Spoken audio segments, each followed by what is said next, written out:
What's going on, guys? So, today I was thinking I'd just take the opportunity to look at a couple stocks that have been on my radar that I haven't really gotten a chance to look at in any real way yet. So,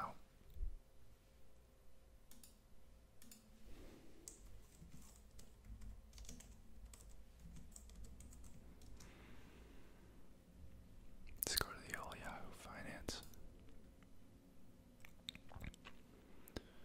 So, I believe the first one is BRKS. Yep. Brooks Automation. So, this is a manufacturing company, I believe. It was mentioned in a couple articles, and I never buy anything just off the rip like that. I just make a note and tell myself to go back and look at it later. So this is that later. So I'm gonna be kind of in the dark, just like you guys. It looks like they are profitable, which is automatically a good sign, although the PE ratio looks pretty high. 92. Pretty volatile. Only a $7 billion company, which isn't necessarily bad. It means there's still a lot of room for growth, which is kind of neat. They pay a slight dividend, nothing crazy. Looks like they've had a pretty steady upward trend. Something that's nice to see. Decent volume. This value crap is always bull crap in my opinion. Looks like it was up a little bit today. So off the rip, first impressions, good growth, but looks like it's a little highly valued.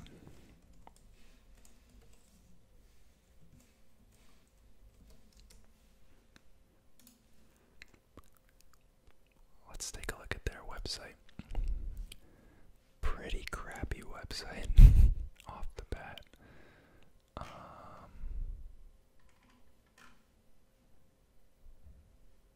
Let's go to their investors page. Okay, looks a little better. So, maybe their most recent press release, which it looks like was their first quarter earnings for 2021. So, before we get any deeper, I guess, should probably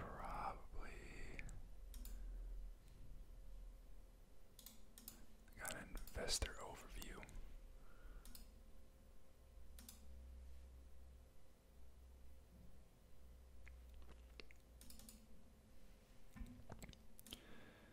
Gotta make sure you guys can see that.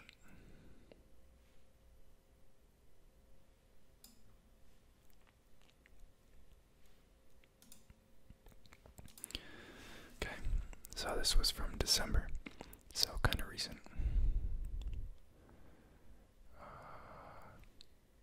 Legal crap. So it looks like they operate in two business segments. So one is for life science and the other is semiconductors. Now, if they're into high precision, very clean, like manufacturing environments, that's something that would be useful. Certainly in both industries. So that's what I'm guessing that their business is. Looks like they're about 3,200 global employees. They have a presence sales-wise in 50 countries. Their revenue for last year was $900 million, up 15% year over year.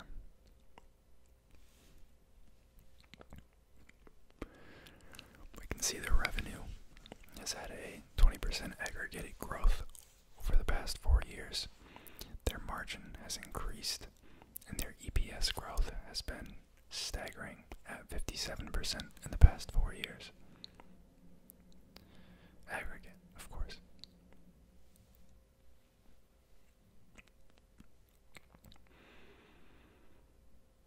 Looks like they're looking to show how they've diversified from mostly a semiconductor company in 2015.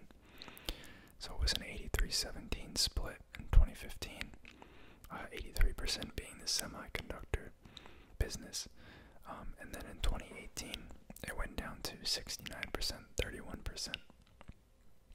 So since revenue is growing, we know that they grew this business rather than shrank this one. They probably both grew in all honesty. And then in 2020, you can see we're getting rather close to half, which is nice. You can see they're emphasizing that. So their products, it looks like, is in storage, infrastructure, consumables, and instruments for both life sciences and semiconductors. And then it looks like they also do genomic storage for samples. Again, highlighting their revenue growth.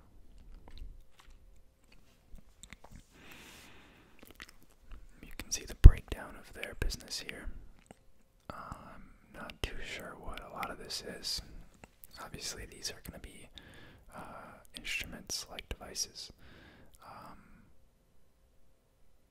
But I thought they just did storage and other related business items, didn't actually do production of any of this stuff.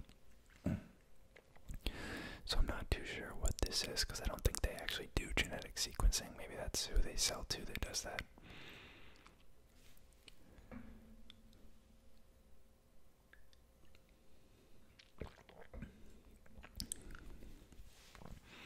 Here we can see a list of all of their clients.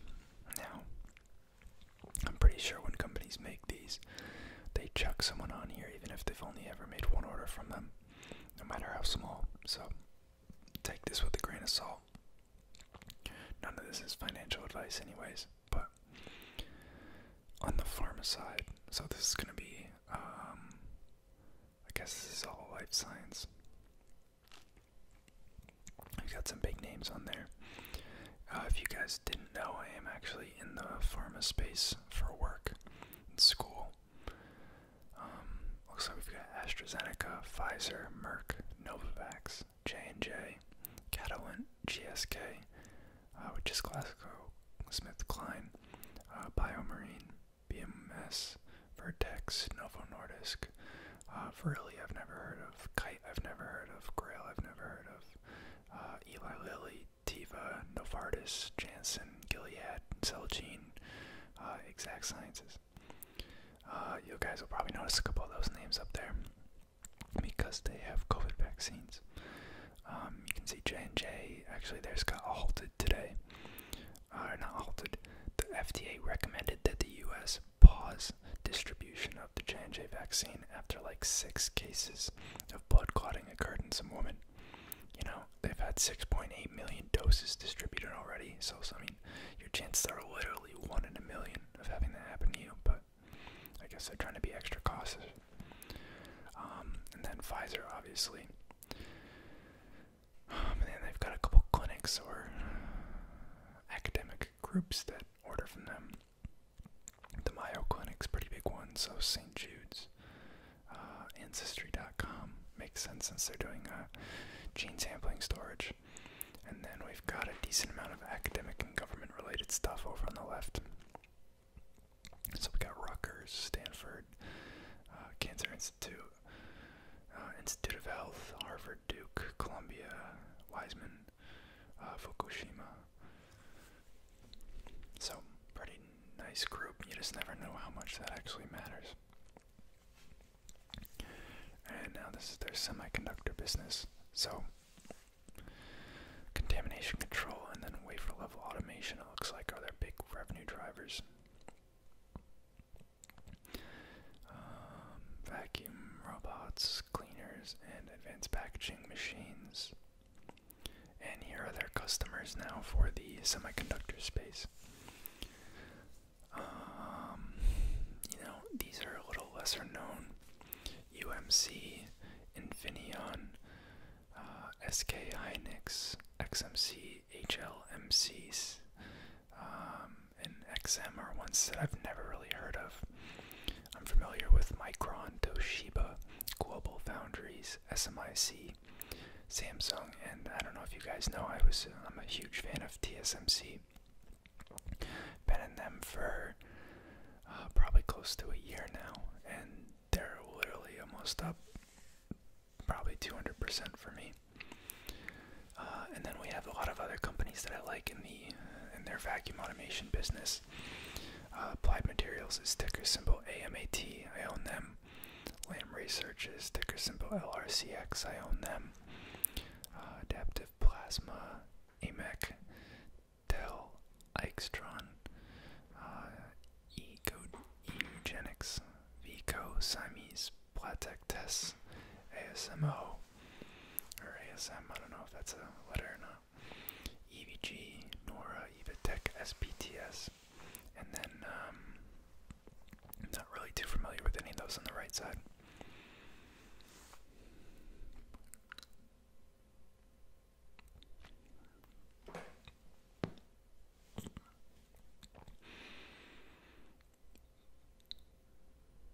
Decent margin and revenue growth in both sides. It's pretty balanced now, honestly.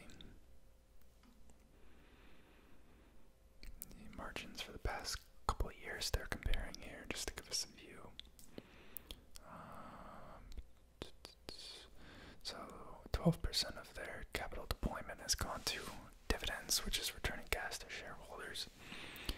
They have about 8% that they put towards capital expenditures, 21% in R&D for organic growth, and then about 59% in mergers and acquisition to further their business and expand.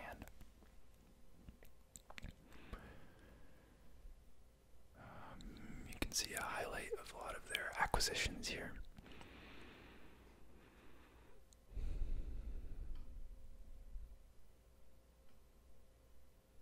So, honestly, looks pretty solid. Looks like they're doing a good job of growing consistently. They have a nice customer base.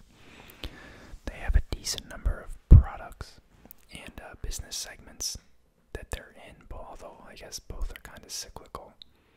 But they're both really stable industries, and because they're regulated, there's a higher barrier to entry. A lot of capital expenditure required upfront to get these kind of businesses up and going. And once companies are with someone like this, at least for a certain couple products, there's really no reason to change. And the nice thing is you then get service calls and repairs and all of that from the company owning that machine over the next 15 years and using it for their products. So you kind of get like a recurring revenue model. So pretty solid. And then one more company I wanted to look at, Array Technologies. So I do know this one's a solar company. Looks like they are again profitable, which is nice. One thing I do want to say about the last company is, although I like a lot of the stuff about them, their PE is really high, which, you know, is pretty reasonable, to be honest, for such a small cap company. Well, relatively small, couple billion, with good growth, solid, consistent profitability, and that pays dividends and has good cash flow. That's why you're kind of paying the premium. Plus, you're in the semi and health science space, which is hot right now. But Array Technologies looking at a 60 PE, trailing 12 months, and we've got no dividend for a little under $4 billion market cap. This is a recent IPO. There was a company that traded under ARRY before, I think. So depending on what brokerage or, watch list you're on, you may see old price data, but they recently IPO'd in the past year. I think it was in October. Let's look them up.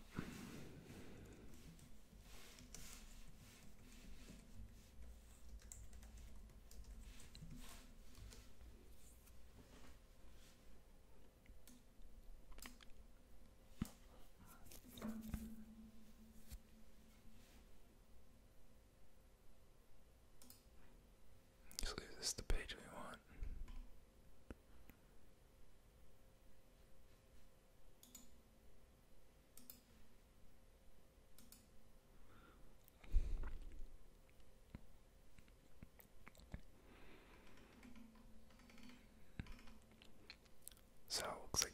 mounting systems for solar panels.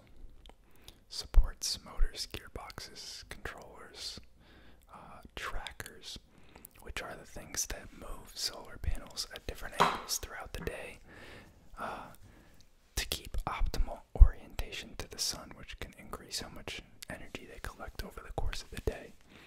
Because the sun's constantly moving, so if you're able to twist your solar panel, it'll give you higher efficiency.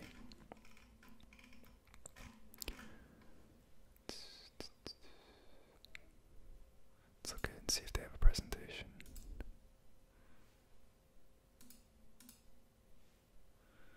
Alrighty.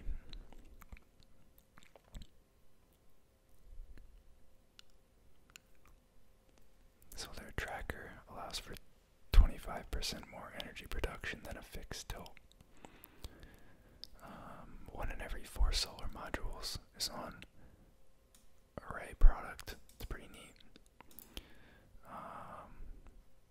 The demand for trackers like the ones they have is growing at a faster rate than solar itself. That's kind of interesting.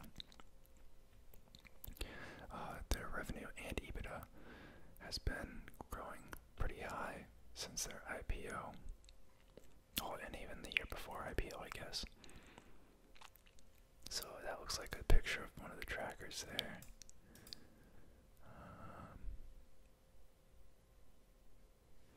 Yeah, so it looks like they kind of did a rough estimate here of what a fixed tilt would collect during the day and what the single axis tracker would collect during the day. You can see it gets a little bit more.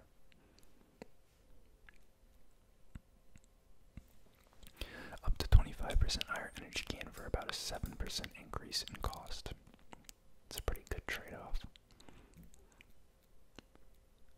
They're highlighting some of the benefits of their company's product. Here's some more pictures.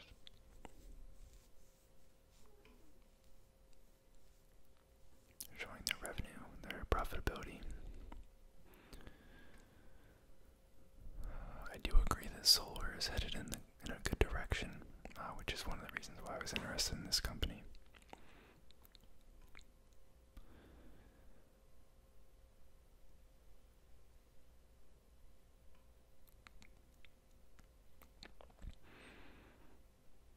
Now I know they do have like one other big competitor that has patents on a similar project regarding like tracker devices or machines, whatever you want to call it.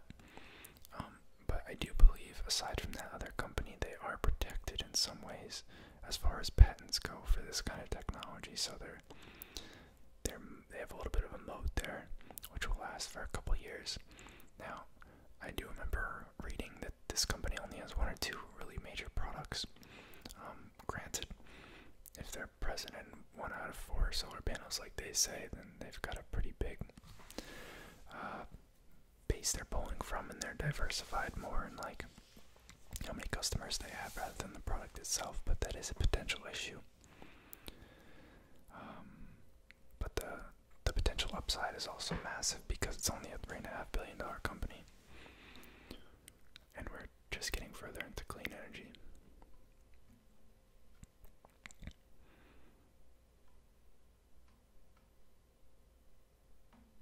Some fluff.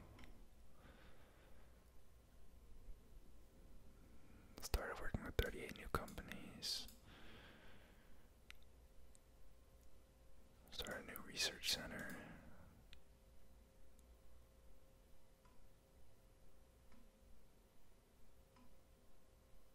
So, pretty neat company.